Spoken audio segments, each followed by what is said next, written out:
돌아오고 싶다는 말은 누구나 할 수 있다.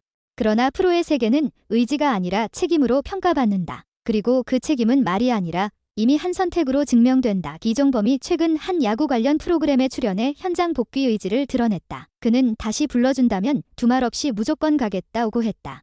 이어 잘못된 것들이 있으니 어떻게 해야 팬들과 야구 관계자들이 다시 불러줄지 고민하고 있다며 모든 걸 잘해서 인정받을 수 있도록 노력하는 수밖에 없다고 말했다. 과거 선택에 대한 후회도 인정했다.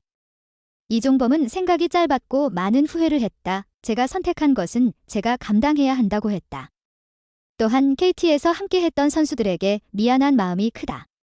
조금만 더 건드려줬으면 더 잘할 수 있었을 텐데 그러지 못해 아쉬움이 남는다고도 했다. 여기에 그 상황을 알았다면 선택을 하지 않았을 것이라는 말까지 덧붙였다. 표면적으로 보면 반성과 책임을 모두 담은 발언이다.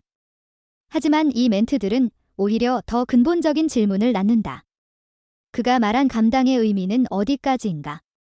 이종범은 열심히 해서 인정받겠다, 다시 불러주면 가겠다는 의지를 반복했다. 그러나 이는 이미 발생한 결과를 받아들이는 책임이라기보다 다시 기회를 얻기 위한 의지 표명에 가깝다. 책임을 말한다면 그 책임에는 선택의 결과까지 포함돼야 한다. 그리고 그 결과에는 복귀가 쉽지 않을 수 있다는 현실 역시 포함된다. 그는 잘았으면 선택하지 않았을 것이라고 했다. 하지만 당시 상황을 고려하면 그 선택이 어떤 파장을 낳을지는 충분히 예측 가능한 영역이었다. 시즌이 한창이던 시점에 팀을 떠나는 결정이 갖는 무게를 모를 위치에 있는 인물이 아니기 때문이다.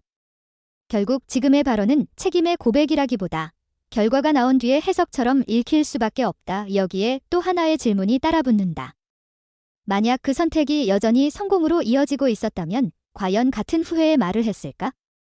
상황이 유리할 때와 불리할 때의 태도가 달라 보인다면 그 진정성은 설득력을 얻기 어렵다. 이종범은 지난해 이강철 감독의 부름을 받고 KT 위즈 코치로 합류했지만 시즌이 한창이던 6월 팀을 떠났다. 야구 예능 프로그램 최강야구 감독직을 수락하면서다. 이는 단순한 커리어 이동이 아니다. 시즌 도중 코칭 스태프의 이탈은 팀 전력과 조직 운영에 직접적인 균열을 남기는 결정이다. 그 과정 또한 매끄럽지 않았다. 최강야구 측이 KT 구단과 사전 교감 없이 접촉한 사실이 알려지며 논란은 커졌다. 이는 단순한 해프닝이 아니라 프로 구단 운영 질서를 가볍게 본 사례로 받아들여졌다. 그럼에도 지금 이종범의 발언에서 가장 강조되는 것은 다시 기회를 달라는 메시지다. 그러나 프로의 세계는 기회를 요구하는 곳이 아니라 기준을 지키는 곳이다.